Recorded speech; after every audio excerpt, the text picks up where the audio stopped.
Hi, இன்னைக்கு ஒரு குட்டி மினி விளாக் பார்க்கலாமா? மாப்பிள சம்பா அரிசியில் புட்டு பண்ண போகிறோம். 1 கிளாஸ் மாப்பிள சம்பா அரிசி,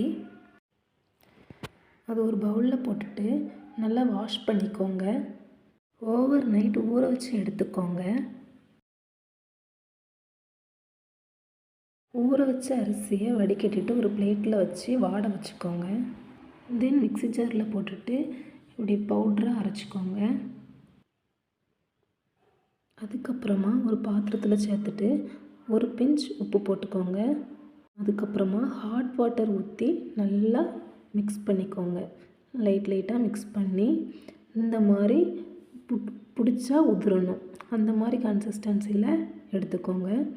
அதுக்கப்புறமா புட்டு பாத்திரத்தில் தண்ணி வச்சு ஒரு புளி உள்ளே போட்டுக்கோங்க.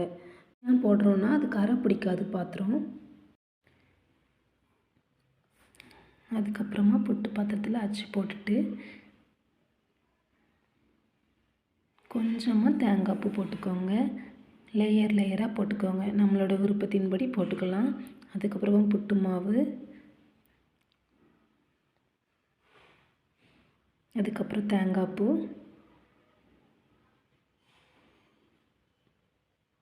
உங்களுக்கு எவ்வளோ தேவையோ அப்படி போட்டுக்கோங்க.